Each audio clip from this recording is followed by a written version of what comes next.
I'm Amiri Baraka. I am the director of the Institute of Advanced Studies here at the University of São Paulo. And I am really delighted to welcome this afternoon all the participants. This is the second interdisciplinary meeting of our institute. This is a very important practice here because as part of our mission, we always want to work multidisciplinary. So the discussion among different chairs, different departments of the university is something that reinforces the principle, the mission of our institute. The first meeting that we had was held about 1 year ago. And it brought together the chair Alfredo Bossi and the chair Olavo Setúbal of cultural science. And the topic was university, a criticism with a soul. There and Professor Alfredo Bossi, who wrote a number of books on the topic. So that was this discussion about works of art and criticism. And today we have brought together two areas of the Institute. So Chair Oscar Sala, which is a partnership with the Internet Management Committee here in Brazil, NIC.br, which is the Internet Management entity here in Brazil, represented by the academic coordinator, Eugênio Butti,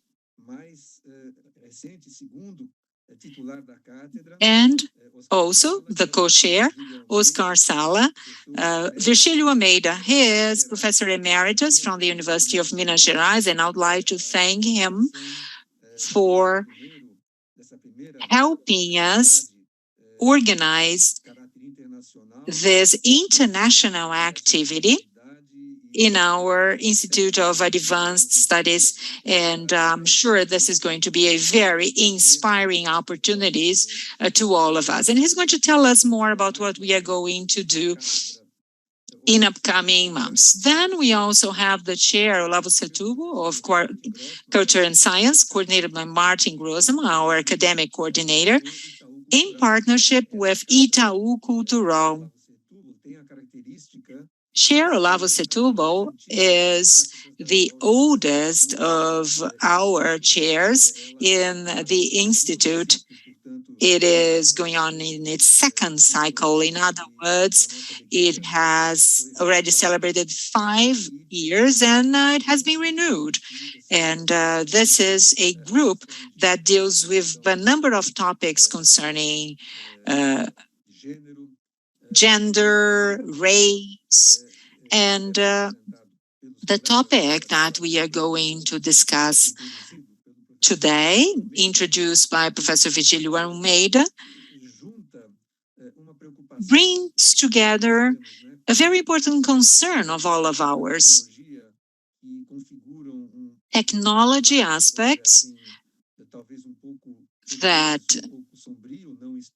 seems to be somewhat unexpected, with some essential issues of society, including race and gender. So how are things brought together? So I would like to thank the participation of our guest speakers, Professor Conceição Evaristo, who is a professor of this chair, and Professor Ruha Benjamin from the University of Princeton, who is happily with us here in São Paulo through the video. So I wish you a great afternoon. Thank you all very much for all of those who have contributed for putting it all together. So Adriana, Magali, Sergio, everyone. I'd like to thank the interpretation team as well. We appreciate that. And let me now hand it to Virgílio Almeida, please. Sorry. Dear Ruha, thank you again. I'm going to switch to Portuguese to introduce you and Conceição Tavares. And I want to say just in a few words that this conference today is very important for us in Brazil because of the three topics that are covered by this conference, that are race, gender, and technology, are essential for our discussions in the Brazilian society. So I'm going to introduce you in Portuguese, just a little bit. Boa tarde a todas e a todos. Good afternoon, everyone. It is a pleasure to welcome you this afternoon.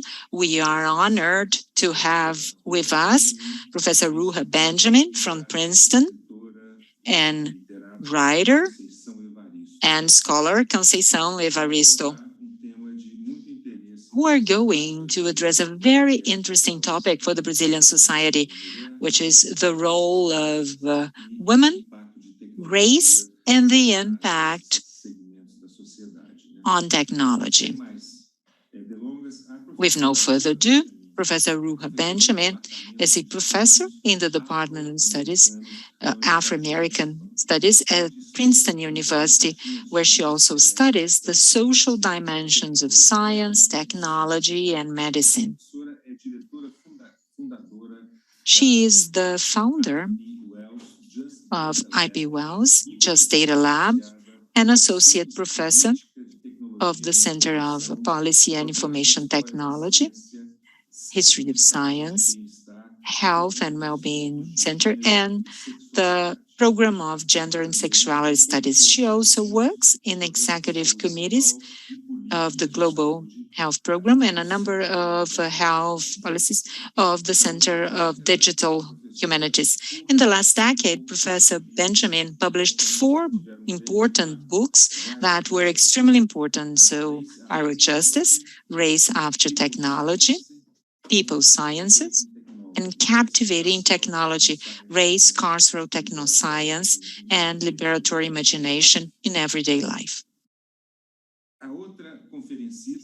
Our second speaker, in fact, two very well-known people in the topics of race, gender, is Conceição Evaristo. She is a writer. She's a fiction and essay writer. She graduated in literature on the Federal University of Rio de Janeiro. She has her master's in Brazilian literature in PUC Rio, and she is a PhD in comparative literature from the Federal University from Rio.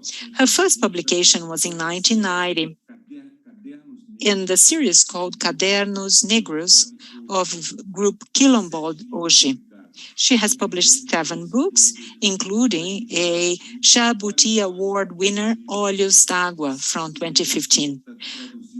5 of her books have been translated into English, French, Spanish, and Arabic. She was awarded a prize by the government of Minas Gerais for all her body of work. She was awarded Nicolas Guillen Award by the Caribbean Philosophical Association. She also has Master of the Peripheries Prize by Maria João Aleixo Institute. She was honored with Conceição Evaristo occupation by Itaú Cultural. She's a writer that has been honored in a number of literary affairs.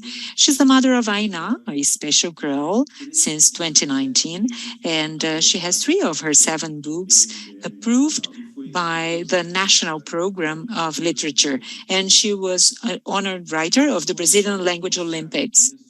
She launched the words Poncia Vivencio and In Submiss Tears of Women at the Paris Book Salon by the publisher Ana Caona. Her book, Poemas da Recordação, in a bilingual edition, Portuguese-French, also at Paris Book Salon, and Olhos d'Água in French, published by The Femme.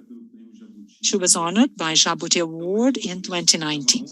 So once again, it's such an honor and a pleasure to have those 2 speakers with us. And said that, I would like now to hand it over to Dr. Benjamin. Thank you. You have the floor. The floor is yours, Professor. Thank you. Thank you. I'm going to take one moment to share my slides and my screen.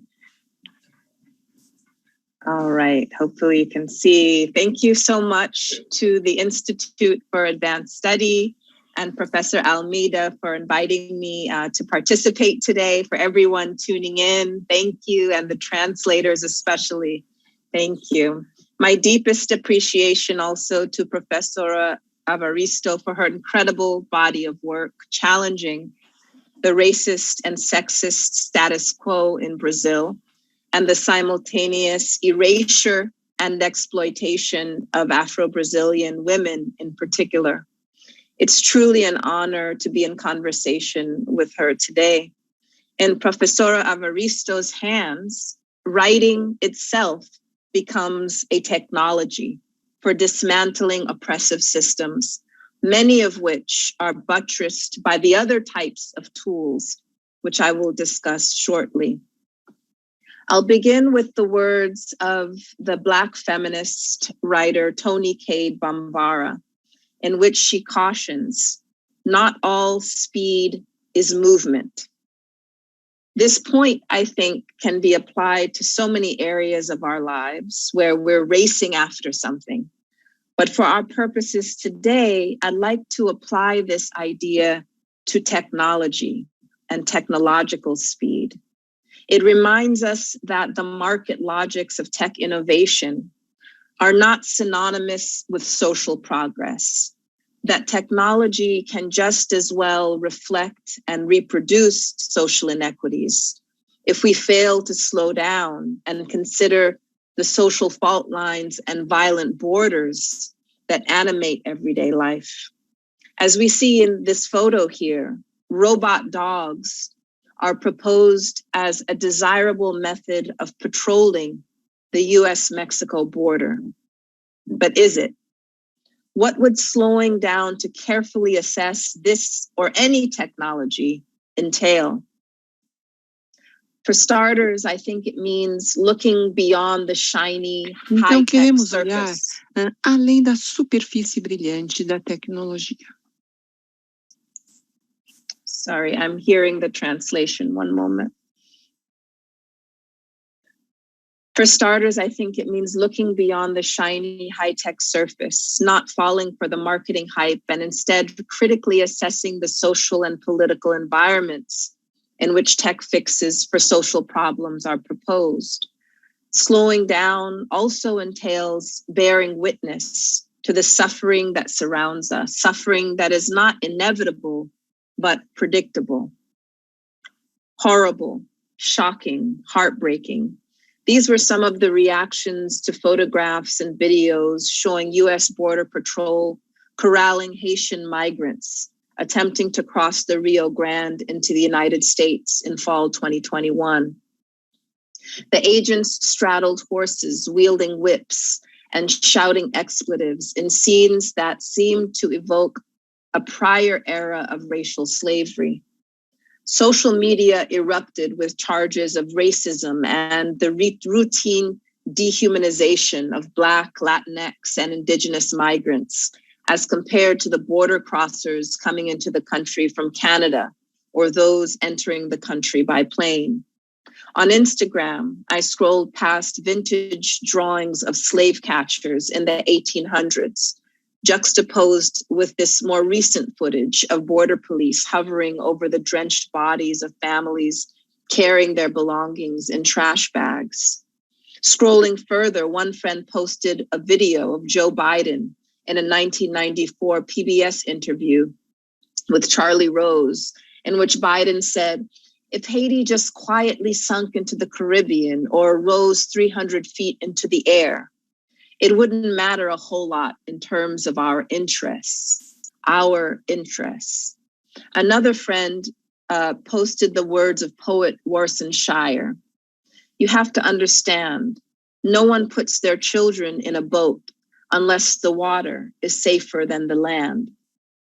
For Allison Parker, US Managing Director of Human Rights Watch, the US government showed a total disregard for the right to seek asylum when it sent agents on horseback with reins flailing to control and deter this largely Black migrant population. The violent treatment of Haitians on the border is just the latest example of racially discriminatory, abusive, and illegal US border policies that are returning people to harm and humanitarian disaster, said Parker. True, all true. But what we must also reckon with is that it's not only border agents on horseback that make the scene violent, but borders themselves. These political constructions are tools that perpetuate global inequalities and premature death. For political geographer Rhys Jones, the existence of the border produces the violence that surrounds it. By refusing to abide by a wall, map, property line, border, identity document, or legal regime, mobile people upset the state's schemes of exclusion, control, and violence. They do this simply by moving, says Jones. This spectacle of border violence against Haitian migrants captured widespread attention, perhaps because it falls on the most obvious end of a carceral continuum that seeks to contain racialized populations in the name of public safety and public health.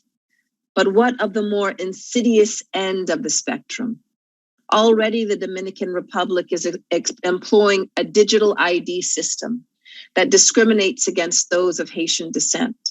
And as researcher Eve Caliph explains, Dominican Republic balked at pressure to recognize the national status of persons of Haitian ancestry and retroactively stripped tens of thousands of persons of Haitian descent of their Dominican citizenship. As with the uptake of digital IDs around the world, the state lauds these technologies as a more effective way to ensure citizens get access to public goods and services. But in practice, ease and inclusion for some rests on discrimination and exclusion for already marginalized populations. Thus, I think it is our task as scholars and advocates to not simply critique these technologies or suggest ways to make them less biased, but to address the socio-political conditions that give rise to scarcity and surveillance in the first place. Moreover, I think we must connect obvious forms of political harm and social discrimination, like Border Patrol wielding whips, with more diffuse tools and techniques, like immigrant databases, digital IDs, and electronic tracking systems, to name a few. For all the talk of smart borders, which use the latest in biometric face verification, aerial drones, and data fusion centers, borders are just becoming more intense sites of racialized surveillance, displacement, and death. So I want to hold a mirror up to the everyday violence of borders that rarely captures public attention, much less outrage, drawing attention to the policies and technologies that governments and companies are deploying quietly and viciously, tearing into people's lives, ripping families apart, and hunting down the most vulnerable, one computer bit at a time. The power of these technologies rests on a false assertion of neutrality. They count on us believing that they are more objective, more humanitarian even, than a scowling border agent wielding a whip.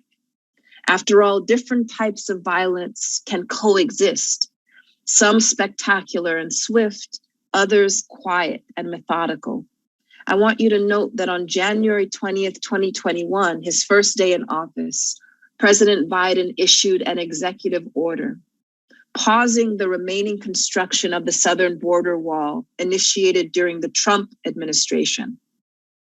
But soon after, the White House sent a bill to Congress called the U.S. Citizenship Act of 2021, calling for the deployment of, quote, smart technology to manage and secure the southern border.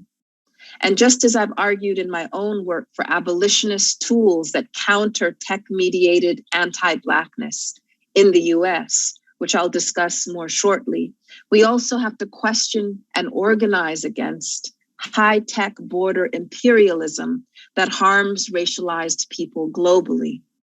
The deployment of smart borders against migrants out there offers up new tools for patrolling racialized individuals via smart cities in here, these social borders within the nation state that carve up our neighborhoods, our favelas, our schools and institutions, structuring access to resources, letting us know where we belong and where we do not belong, and even surveilling and punishing those who protest these tech-mediated harms. So what is there to do? I agree with the UN's Special Rapporteur on Racism, Racial Discrimination, and Xenophobia, Professor Tendai Echume, who recently called for a moratorium on the use of certain surveillance technologies. She cites research showing how border deaths have actually increased in places where smart borders have been implemented. Soon after reading her statement, I spoke at an event held in conjunction with the UN General Session titled Xenophobic Machines and How to Stop Them, a global agenda to end algorithmic forms of discrimination, which focuses on AI systems in all walks of life, ranging from welfare and immigration assessment to the automated or semi-automated policing of minority communities. That session was part of the launch of Amnesty International's Algorithmic Accountability Lab. Among other things, the lab put forth 10 important recommendations to member states, including, as you see here, restrictions on self-learning algorithms for decision-making that has significant impacts, to no profiling on the basis of nationality, race, and ethnicity, among others. In addition to advocating for such protections and policies, what else is there we can do? Well, the Immigrant Defense Project argues that we must move beyond a narrow debate limited to hard versus smart borders towards a discussion of how we can move towards a world where all people have the support needed to lead healthy, secure, and vibrant lives. A just border policy would ask questions such as, how do we help create conditions that allow people to stay in the places they call home and to thrive wherever they reside? When people do have to move, how can we ensure they're able to do so safely? When we take these questions as our starting point, we realize that it's not enough to fix a broken system. Rather, we need to reimagine the system entirely. And when I say reimagine, I mean that literally, employing creative tools to subvert the racist and sexist status quo.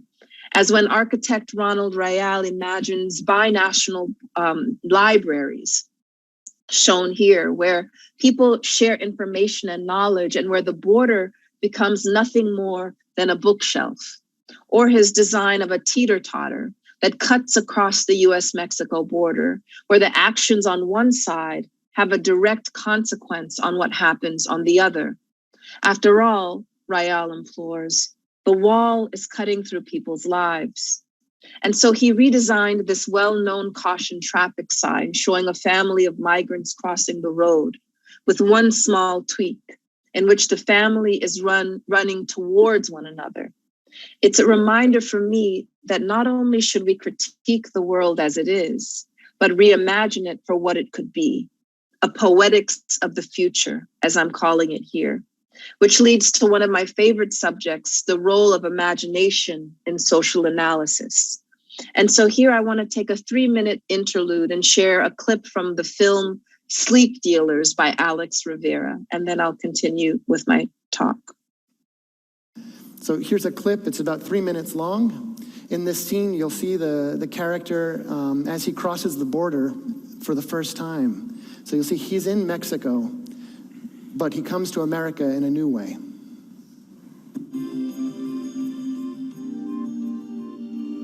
Cerca de la colonia donde vivía, en las afueras de la ciudad, estaban las infomaquilas, los sleep dealers.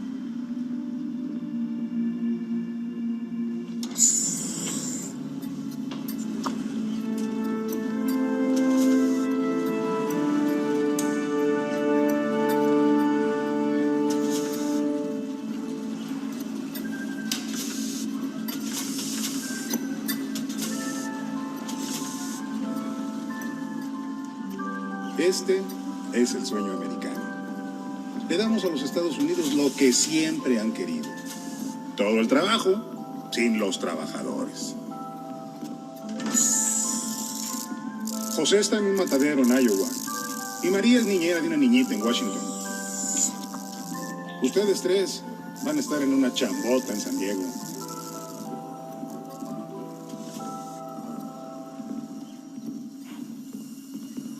Muchacho, enchúfate.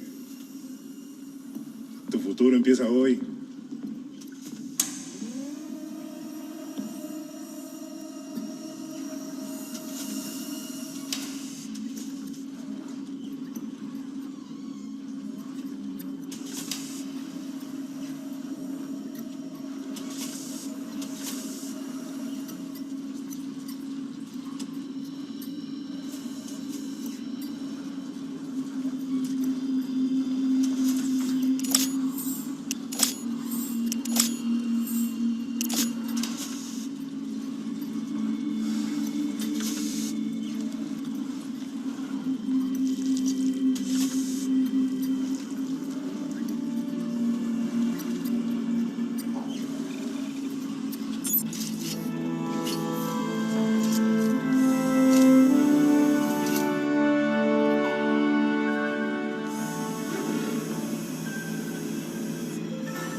Choose your language. So we see that diversity, those different languages, can coexist with domination.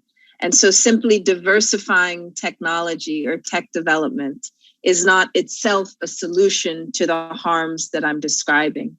In this world, we see migrant workers replaced by robots who are controlled virtually by laborers in Mexico, carrying out a variety of jobs in construction, childcare, agriculture, and more. Not only was the tech invasive, as we just saw, but it allows unprecedented surveillance. So if the worker falls asleep for an instant, the computer wakes her up, registers the lapse, and docks her pay. Amazon warehouses on steroids. As one reporter put it, the robots are watching over hotel housekeepers, telling them which room to clean and tracking how quickly they do it. They're managing software developers, monitoring their clicks and scrolls and docking their pay if they work too slowly. They're listening to call center workers, telling them what to say, how to say it, and keeping them constantly, maximally busy. While we've been watching the horizon for self-driving trucks, the robots arrived in the form of the supervisor, the foreman, the middle manager. When it comes to the belly of the beast, Amazon, workers felt they were being forced to become machines themselves.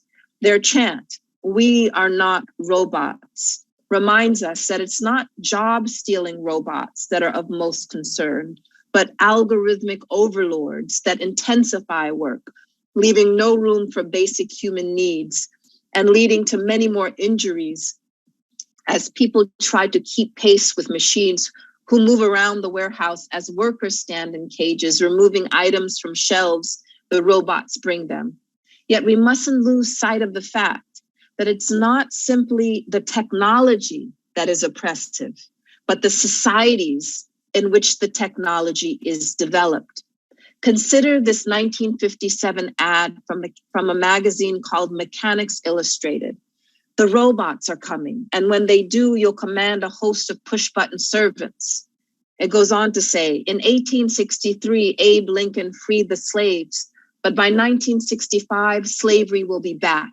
We'll all have robot servants, personal slaves again. Don't be alarmed.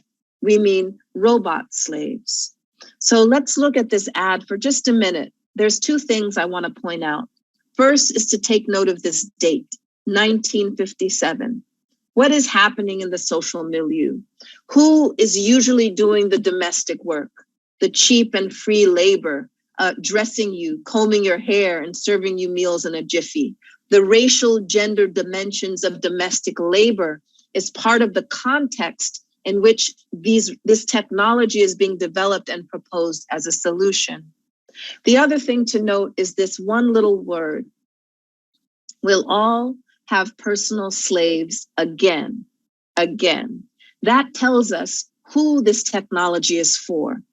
Not the descendants of people who were enslaved the first time, rather the race, gendered, class dimensions of the user of technology is encoded in a single word, again, without race, gender, or class ever being mentioned explicitly in the ad or the marketing. And so whether we're talking about the inputs, that is the context that gives rise to this technology, or the outputs, how this technology circulates in the world, all of this is part of our analysis of any given tool, not just robot servants, but the technologies that we have with us today. I'll return now to this line of Tony Cade Bambara, not all speed is movement. A reminder that innovation often leads to new forms of containment and social and racial control, like the more high-tech policing at a time when basic things like quality housing, education, healthcare, and work are hard to come by. In Brazil and in the US alike, we have healthcare policies neglecting the needy, education policies breeding ignorance, labor policies producing disposable people, housing policies building scarcity, environmental policies ensuring our extinction, and tech policies encoding inequity, all by design. But we can and must design otherwise. But how? This is the question that keeps me up at night and continues to animate my work. And while these first two books, Race After Technology and Captivating Technology, focus more on the policies, the practices, and pedagogies that we have to reimagine and restructure, and which I'd be happy to talk more about when we open the discussion. My forthcoming book, Viral Justice, explicitly engages the role of poetry, or a poetics of the future, which I think of as the creative work of world building, often in seemingly small, inconsequential ways, but which is just as essential as the other P's, policy and pedagogy. And since our event today includes the incomparable Brazilian writer and poet, Professor Evaristo, I thought I would end my prepared remarks with a conclusion befitting our guest of honor by reciting a passage from a poetic essay titled Technology and Ethos by poet Amiri Baraka in 1969. Here, by the way, is Baraka dancing a traditional African right dance with Maya Angelou on a beautiful tile floor that sits atop the buried ashes of Langston Hughes at the Schomburg Museum in 1991, an image oozing with Black poetic possibility. In his essay, Technology and Ethos, written in 1969, over 20 years before this photo was taken, Baraka reminds us that machines are an extension of their inventor creators. Machines, the entire technology of the West is just that, the technology of the West. Nothing has to look or function the way it does, he continues.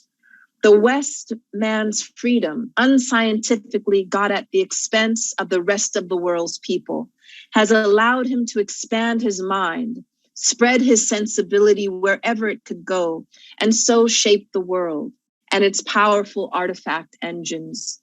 Political power is also the power to create, not only what you will, but to be freed to go wherever you can go, mentally and physically as well.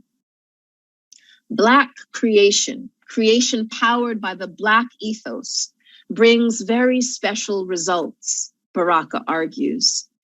Think of yourself, Black creator, freed of European restraint, which first means the restraint of self-determined mind development.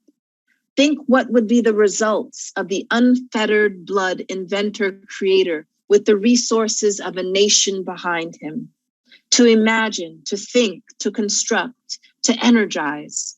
How do you communicate with the great masses of Black people? How do you use the earth to feed masses of people? How do you cure illness? How do you prevent illness? What are the Black purposes of space travel? Baraka asks. It staggers the mind, he reflects, to be free. Go let the mind do what it will as constructive progressive force, availed of the total knowledge, resource, energy of a nation. These white scientists on lifetime fellowships or pondering problems at Princeton's Institute for Advanced Study, he says. So that a telephone is one culture's solution to the problem of sending words through space. It is political power that has allowed this technology to emerge and seem the sole discretion for the result desired. A typewriter. Why should it only make use of the tips of the fingers or contact points of flowing multi-directional creativity? If I invented a word placing machine, an expression scriber, if you will, then I would have a kind of instrument into which I could step and sit or sprawl or hang and use not only my fingers to make words express feelings, but elbows, feet, head, behind, and all the sounds that I wanted, screams, grunts, taps, itches, I'd have magnetically recorded at the same time and translated into word, or perhaps even the final expressed thought, feeling, would not be merely word or sheet, but itself the expression. 3-dimensional, able to be touched or tasted or felt or entered or heard or carried, like a speaking, singing, constantly communicating charm. A typewriter is corny, Baraka exclaims. The so-called fine artist realizes, those of us who have freed ourselves, that our creations need not emulate the white man's, but it is time the engineers, architects, chemists, electronics craftsmen, that is film too, radio, sound, etc., that learning Western technology must not be the end of our understanding of the particular discipline we're involved in. Most of that West-shaped information is like mud and sand when you're panning for gold. The actual beginnings of our expression are post-Western, just as they certainly are pre-Western. It is only necessary that we arm ourselves with complete self-knowledge, the whole technology, which is, after all, just expression of whoever will change to reflect the essence of a freed people, freed of an oppressor, but also, as Toure has reminded us, we must be free from the oppressor's spirit as well. It is this spirit as emotional construct that can manifest as expression, as art or technology or any form. But what is our spirit? What will it project? What machines will it produce? What will they achieve? What will be their morality? Check the different morality of the Chinese birthday celebration firecracker and the white boy's bomb. Machines have the morality of their inventors, Baraka reminds again. See everything fresh and without form, then make forms that will express us truthfully and totally, and by this certainly free us eventually. The new technology must be spiritually oriented because it must aspire to raise man's spirituality and expand our consciousness. It must begin by being humanistic, though the white boy has yet to achieve this, says Baraka. Witness a technology that kills both plants and animals, poisons the air and degenerates or enslaves man. The technology itself must represent human striving. It must represent at each point the temporary perfection of the evolutional man, and be obsolete only because nothing is ever perfect. The only constant is change. So wrote Amiri Baraka over 50 years ago. So finally, I want to connect this back to our conversation about race, gender, and technology, because the poetics of the future can be found in the work of communities, artists, technologists, thinkers around the world, including the groundbreaking work in Brazil. Organizations like Preta Lab, led by Silviana Bahia, which focuses on Black women programmers and artists. Parifa Code, an organization that works with young people living in favelas. Quebradev, which organizes workshops and a podcast with the aim of democratizing technology and centering the experiences of Afro-Brazilians. And Blogueiras Negras, which was one of the first hubs of Black digital activism in Brazil. And there's many more initiatives I could mention, including the incredible work of many attending the talk today. I also finally want to draw attention to the important work of the Center for Studies on Labor Relations and Inequalities, led by Cida Bento, which works to address racial and gender inequalities at work, which relates back to my discussion of robot servants as a tech fix for exploited labor. Indeed, my brilliant colleague Nina Deora is finishing a book titled Echoes of the Past in Brazilian Technology, which examines the impact of American algorithms in Brazil, which I'm very excited to read. Taken together, these and many other Black women-led initiatives are vital to crafting a poetics of the future that is more just and joyful than our present-day realities. With that, I close and hand things over to my colleagues. Thank you for your attention. Well, thank you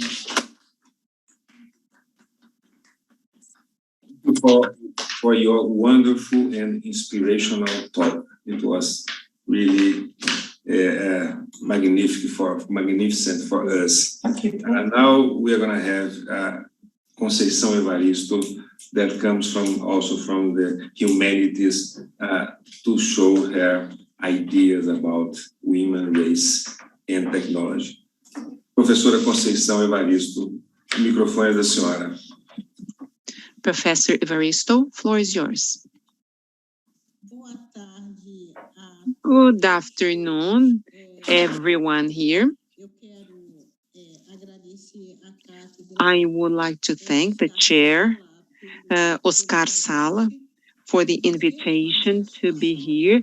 I would like to express how happy I am to be here as the holder of the Olavo Setúbal chair. And I would like to thank all the efforts that you have made to organize this event. And I would like to express my special pleasure to be here with Dr. Benjamin, to be close to a younger woman, and undoubtedly she is witness to the continuity of the struggle of Black women and Afro-Americans, and she potentializes our struggle, the struggle of older people, and also to affirm the transnational dialogue, which is possible to have among the peoples from the African diaspora. So there are the Black people in the Americas, in the Caribbean, in Brazilian, in North America, the history of Africans in their homeland. And the submission that was caused by colonization. So talking to people from the African diaspora is always good to potentialize our struggle. And that's why when, so soon as I saw Dr. Benjamin, I said sister, which is how Black American women speak. She's my sister. And to think of technology in Brazil, women, race, and technology, is to think about what you have said, and also how far Brazilian communities, as well as indigenous communities, in the field of technology, what is the role that we play, and what is our situation, what is our condition? We are protagonists in the story of technology, and we have access to technology with facility, with ease between social classes that detain the capital in all fields. We are protagonists of those stories, or are we victims of these stories? And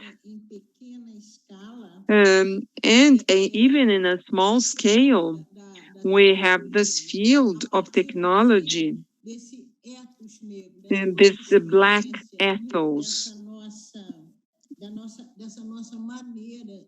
and the way, so the way you said, it touched me. It was really emotional. And there's a sentence that really impressed me about Baraka, is when he says that Africans did not travel alone. Africans brought their gods. And when you cite Maya Angelou, she's another sister, Afro-American sister, who really impacts me deeply. And I know because I have read her work, and about 2 years ago, I wrote the year of her book here, published in Portuguese, Letter to My Daughter. So even from far away, I had the chance of observing the trajectory of Maya Angelou.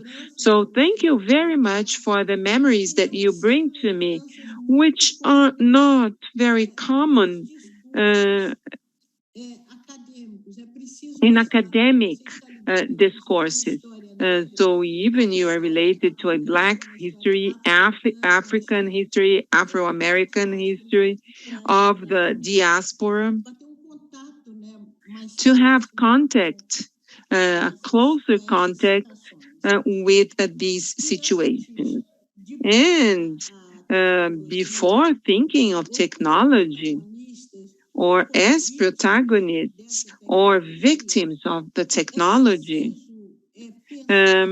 we need to think another aspect of history, a previous aspect of history. We should think of relating race and technology.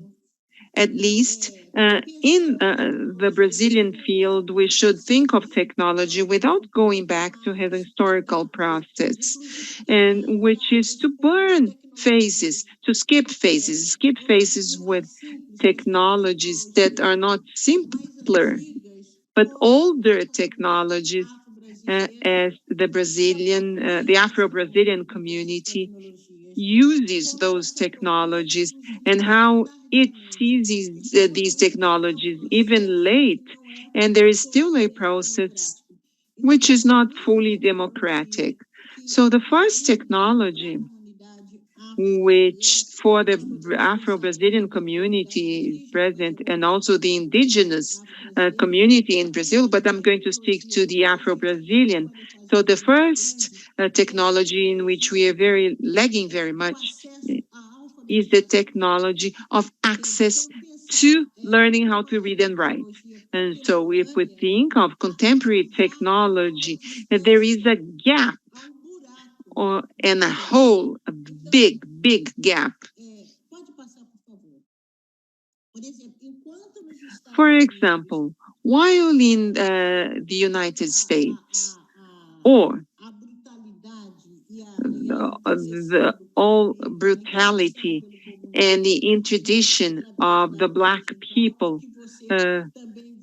which you also think about and is reflected in technology, and how much this technology is not an expansion or extension of this interdict in a different way. Here in Brazil, we did not have explicitly a law such as Jim Crow law, but we had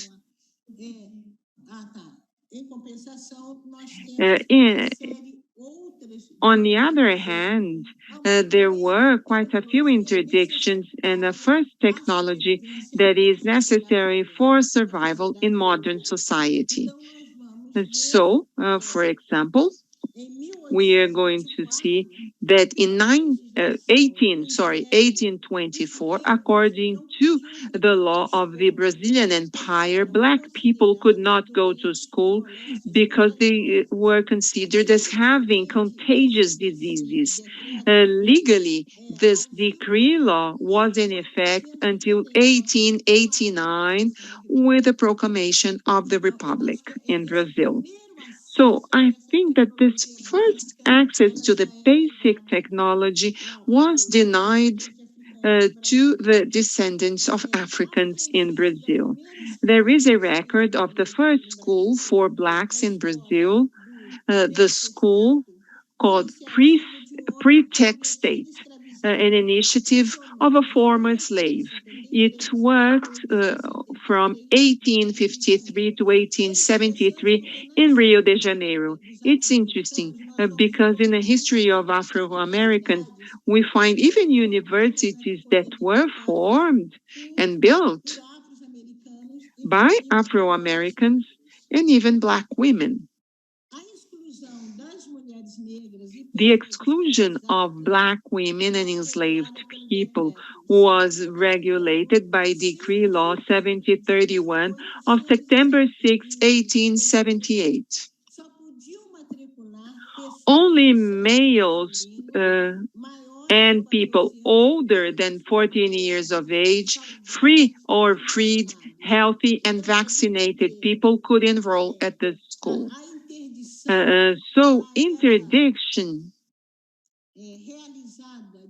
was done in many different ways, because in 1817, or rather 1878, only those older than 14, free, freed, healthy, and vaccinated males could enroll, because officially the slavery in Brazil only ended in 1888. Then there was Bill 1332 of 1983 of the then Congressman Abdias Nascimento, and this bill determined or set forth that scholarships should be granted to Black students as a compensation. In 1993, and before that, in 1935, with the experimental Black theater, Abdias Nascimento was discussing the issue of affirmative action. He had this debt. He was charging the debt that the Brazilian state had towards the descendants of Africans. And in 1983, so he was a congressman, and he created this bill saying it was a bill saying that scholarships would be granted, and they were charging the state to grant scholarship for Black people. And back then he already said that this was a compensation. So he was thinking of affirmative action. So number one, Black students should receive 40% of the scholarships granted by the Ministry of Health and Culture and by the state education and city education department in all levels, primary, secondary, higher, and post-graduation. So old Abdias was here a pioneer in terms of affirmative action in Brazil. And we always make a point of mentioning this because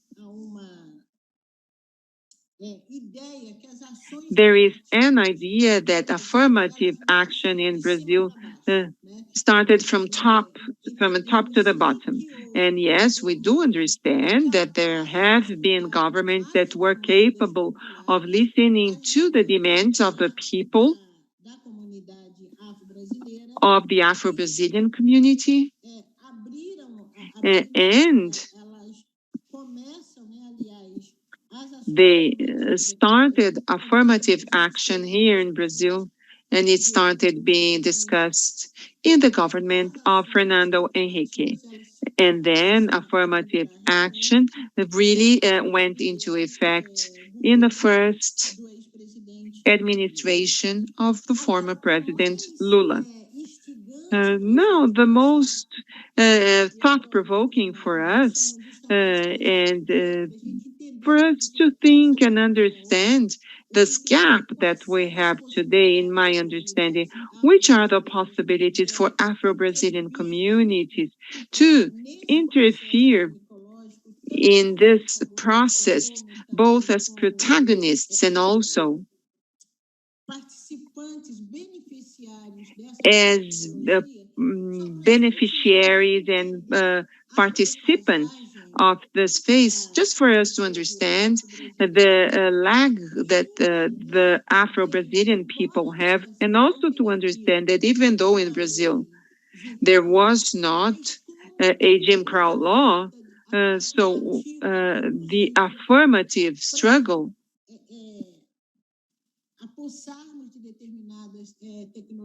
to force certain technologies, and how this struggle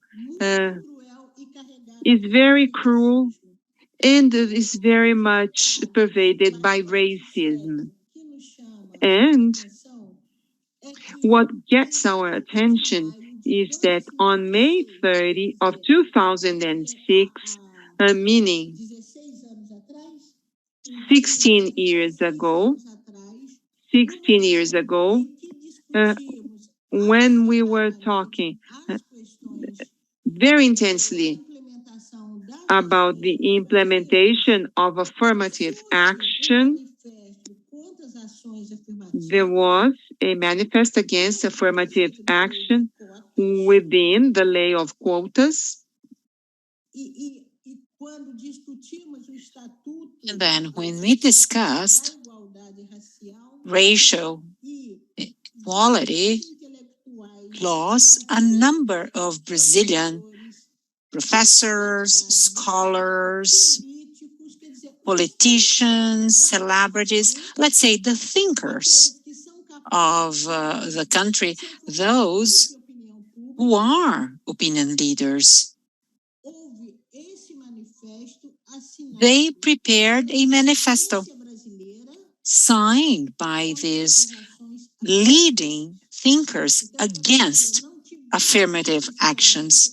So yes, there has been no Jim Crow's law specifically, but you see how hard it has been for Brazilian acts to be put into effect and to reach to basic technology, going back to public school access, and finally, higher education. Because technology is what? Refining, sophistication.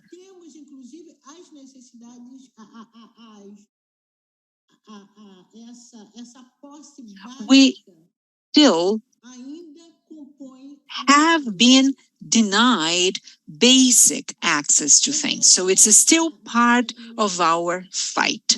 Now let's talk about women in technology.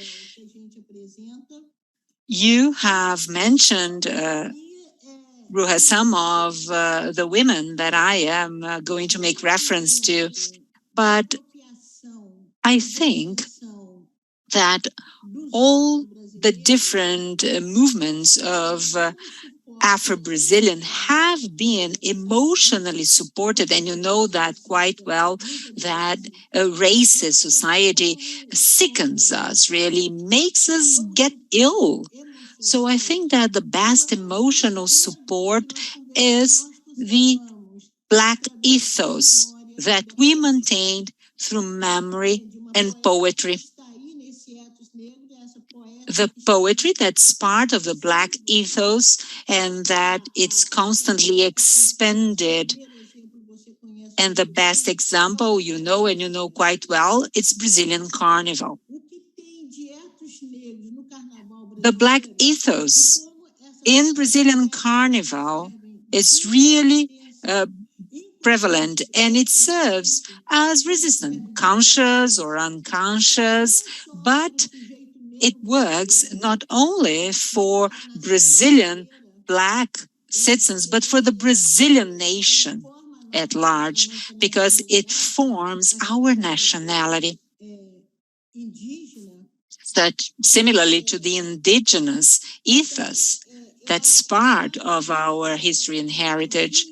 So I think this is the primary technology that we have to recognize since from the time of the Killombos, where there were a number of initiatives to fight against slavery, survival technologies for the enslaved populations, technologies to create ways to escape those areas, technology to generate community, collective growth. So the fact that people were in Quilombo, it doesn't mean that people were free, because these areas were constantly threatened by the enslaving authorities. So had it been for the Black ethos, most probably the Afro-Brazilian diaspora and all the African people wouldn't have survived and wouldn't have been possible to adopt the nationality wherever they were. So in the US, for example, there is the Black history. The same applies in Brazil. The same applies in Cuba, for example. So the Black ethos is something so important. Oftentimes, we've been talking about the ancestrality, our heritage, what our ancestors meant to us, something that really has been throughout our history of vulnerability. And when we are speaking about women, Black women, wherever we are, we create our own technology. Just learn from the everyday wisdom, maybe from situations of shortage, of scarcity, to really learn how to live. But at the same time, running in parallel in this historical process, in Brazil, we know that most of the young people who are killed in Black Lives Matter, which is a movement that we relate with, because yes, it happens in Brazil as well. And despite all the difficulties that we've described, we have a very powerful young Black population, and they have realized the new possibilities and the need to really be empowered and just start domaining and start controlling technology. And if they cannot really rely on what the white has given to them, they have decided to really incorporate technology into their fields, into their battles, into their symbols. And very good examples are the ones that you shared with us. So in Brazil, thinking about women and technology, 56% of the population is Black, and the market of technology is predominantly a male market, a market of men. 73% of the technology positions are held by men, and 56% of the leadership roles are held by white people. Not only in technology, you see in Brazil, but in all leadership roles and in all areas of power in Brazil, they are led by white people. White women still lag behind compared to men in terms of number, but Black men and women have a much greater gap compared to leadership positions in white people. For example, academia, the university. If you look around, there are very few Black deans in Brazil. Very, very few. This is something new. This is something that we still have been fighting for. And most leadership positions in technology are still held by white people.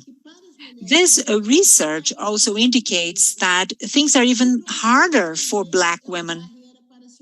Speaking English is, or not speaking English, is a barrier for 56% of the Black women and only 13% of white women, because technology is dominated by English language. Most knowledge is generated in the US, it's generated in English. So lack of English knowledge is a problem to Brazilian Black women.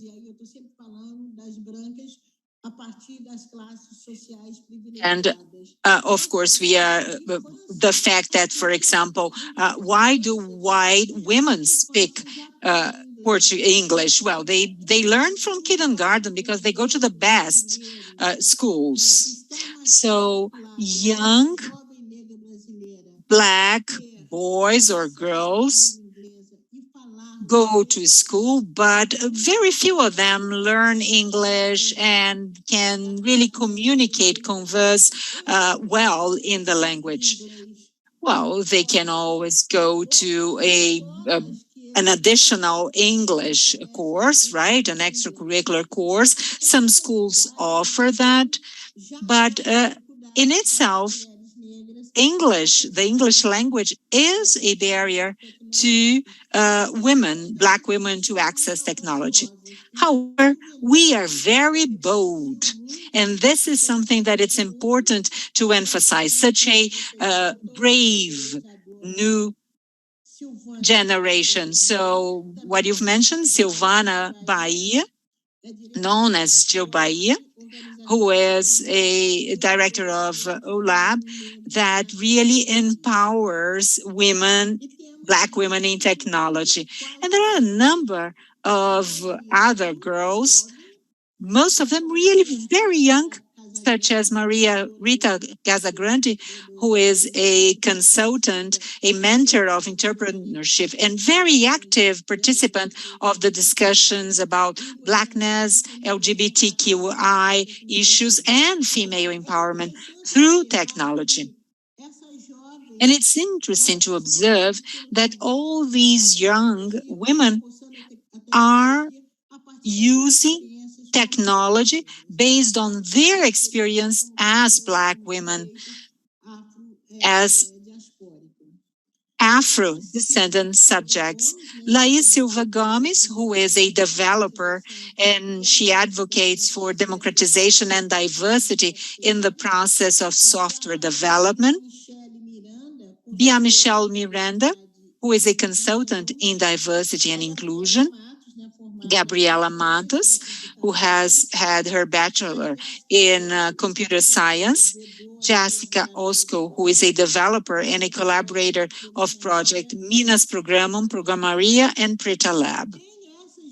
So these are young representatives who are aware of their rights, technology that should be democratic, accessible to everyone. And with COVID-19 pandemic, we have seen one more aspect of technology. It is not available to everyone. And we are not talking about any complex technology. We're talking about basic access to technology. For example, schools, right? And it has been very hard to see a number of public schools in Brazil having no access to that. And I'm not talking about the outskirts or deep inside the country. I'm talking about large capitals where schools had a significant deficit in technology. So students could not really attend classes, and in turn, the students did not have the right tools to access technology from home. So we can still state that we need more access to technology. We still have limited, non-democratic access to technology for the Afro-Brazilian community.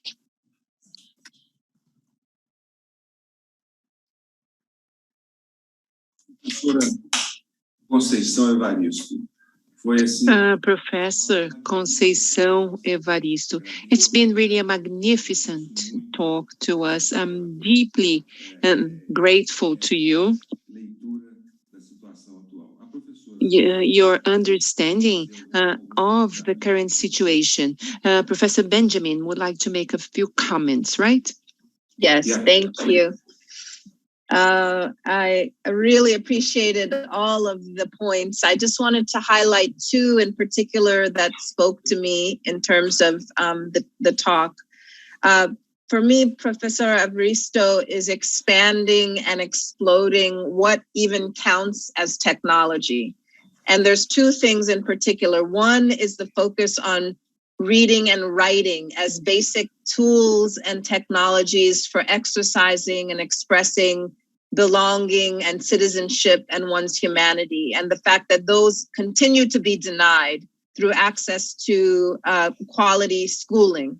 And I wanted to point in relation to that to something that my lab that was mentioned in my introduction, the Ida B. Wells Just Data Lab, one of the things we're doing this summer is we're going back to the tradition in the US of freedom schools, which were initially started, throughout throughout slavery, but really were popularized in the 1960s, in which young people, actually people of all ages, young to old, would spend their Saturdays or their weekends in learning environments outside of the formal school system to learn reading, writing, but also political education, and to understand their rights and to organize and to become activists outside of schools. So these were called freedom schools.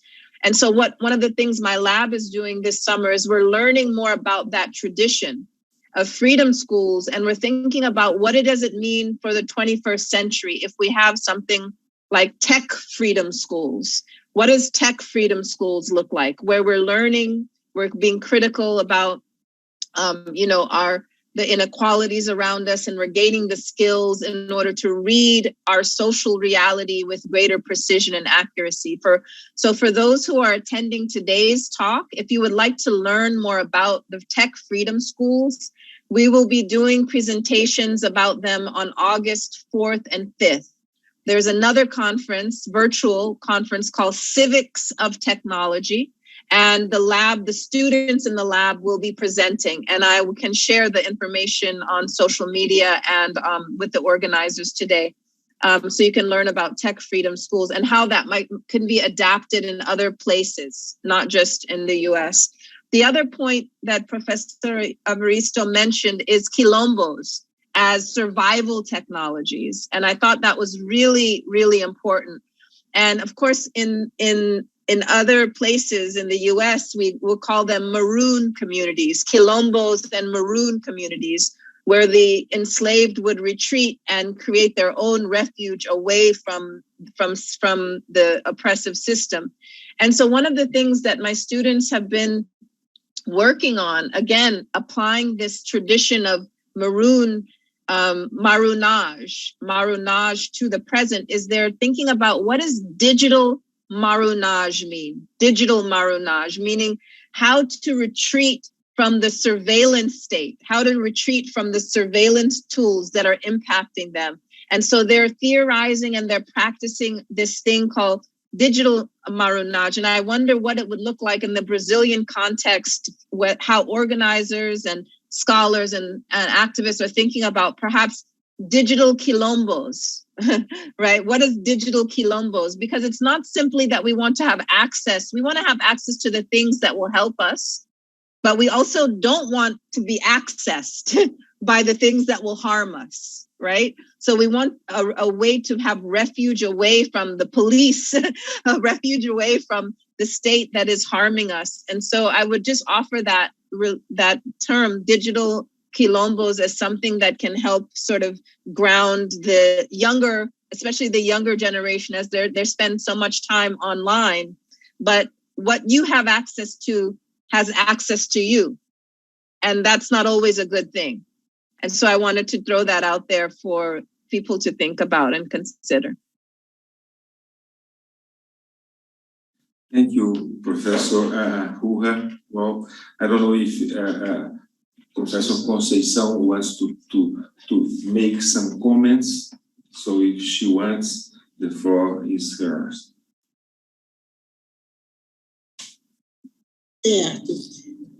Gostaria muito, eu fiquei... I would like very much, I was really impacted with what Professor Benjamin said, and she got my attention, and she's making reflections that are very interesting when she mentions she wonders if the robots would be like the modern foreman, controlling the productivity of people. Well, undoubtedly, there are new ways of technology. Technology can produce new ways of freedom as well as new forms of slavery, especially in countries that historically already have this perpetuation and this renewal and adaptation of slavery. So the technology can serve or foster, can be an agent of that. Another issue that Professor Benjamin said, and that got my attention, another point, behind this invention, there are people, there is the human mind. So sometimes it sounds like a robot or a program, a surveillance program to watch over the productivity of a worker, or a technology that will measure someone's face to tell whether this digital identity. So there is a human mind that fabricates that. And the robot is not a spontaneous generation. It is highly committed with capitalism it is a technology that needs to be productive. It needs to bring results, to provide results. So a society in which inventors, scientists already have a mind that is committed, or their imagination has been built negatively towards the Black, the poor, gay, indigenous people, immigrants. These inventions are contaminated and are directed and are done for that. So there is no innocence. So everything is programmed. And so this technological society is also a society that is programmed to produce exclusion and to perpetuate certain places or statuses. And therefore the need of the youth. So when we talk of the Quilombola technology, it seems that this is what the youth that is out there is suggesting, because they go to that field already knowing what they're going to find. Young Black people, or a Black woman that goes to technology, is because she knows she needs to go there and she needs to seize that to be, and as a weapon to fight society. The society where reading and writing is a struggle, and there is a society where what is valid is what is written, and if you are illiterate in a society that is literate, where you can't master reading and writing, this is a form of exclusion. So today, more and more, if you do not advance in your knowledge in this technology, is a form of exclusion. So once again, I thank you very much for the fertility of your dialogue. Thank you, Professor Evaristo, for your comments.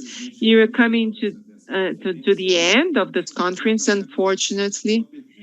And we have time for just one more question that I am going to read here.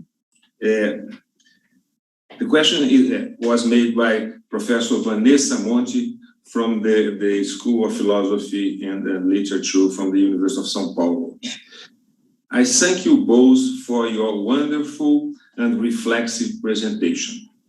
It is an exceedingly rare opportunity to hear Black women speaking in our university. Only 2.3% of our faculty are Black. In contrast to that, São Paulo is the Blackest city in Brazil, and the Blacks correspond to 55.2% of the Brazilian population. The question is, so how can you think the university can concretely fight against this extreme inequality that still characterize our academic life at the University of São Paulo? So it's a short question, but it will be great to hear the comments of both of you. As someone who is not in Brazil, como alguém que não é brasileira, não vive no Brasil. Hold on, I hear the translation. One moment. Okay. So I can't advise, but I can tell you what has helped to create some change in the US, where in fact we still struggle with the diversity of the faculty and the students. It's not that much better than your experience in Brazil, especially at elite universities. And so I will tell you that it has been the students and student protesters over the decades who have helped to push the administration to actually make change. If we just wait for the administration to become more enlightened, or even the faculty who often give lip service, who study inequality, who study power, and yet the inequality and power in their own backyards, they never actually work to change, right? Studying it all out there, but not in here, in the university. We can't wait for the faculty to be enlightened. We can't wait for the administration to be enlightened. It has been the students in the US, the Black students, who have staged protests, sit-ins. Even here at Princeton, my own department would not exist. The Department of African American Studies would not exist if students at Princeton did not go into the president's office and stage a sit-in for over 30 hours, sleeping there, protesting. They wouldn't move until they created a department. And this only happened like 5-6 years ago. It's very recent. Before that, we were just a center. And so it was the students who actually pushed the administration and the university to demand the education that they wanted. And that included hiring more Black faculty across the university. So I'll just put that out there as a lesson and a caution to those who are seeking that type of change in Brazil.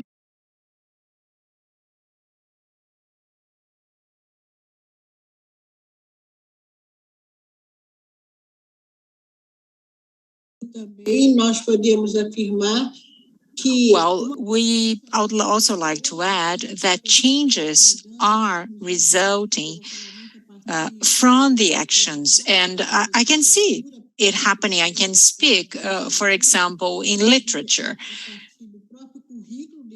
and also the curriculum that we have in the course of literature. So it has changed because we have more Black students. And this is why we fight so much to also advocate for affirmative actions, because they make a difference. The Brazilian university can only change by having more and more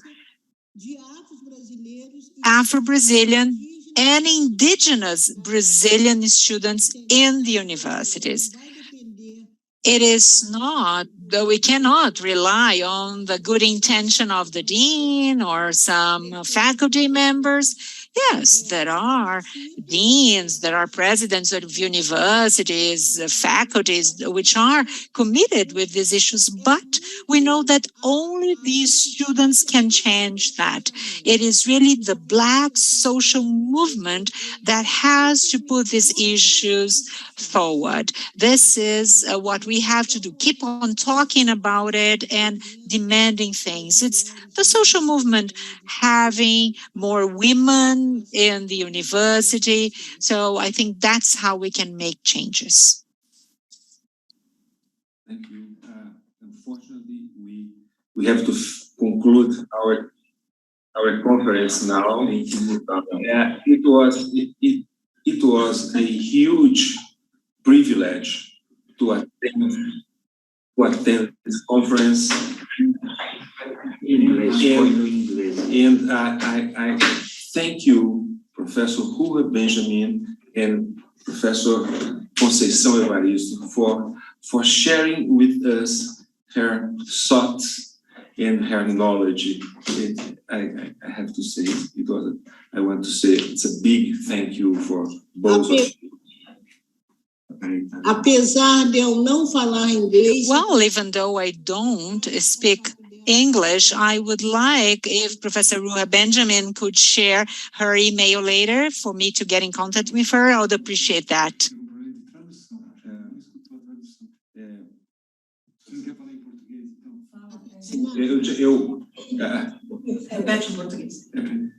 Thank you. Desculpa, foi imenso privilégio. Well, let me just repeat that. It has been really amazing to hear you two with so much knowledge, two wise advocates of the social movement. So I would like really to thank you enormously for your conferences and your contributions, and such a interesting dialogue, right, between Dr. Ruha Benjamin and our writer, Conceição Evaristo. So thank you all very much.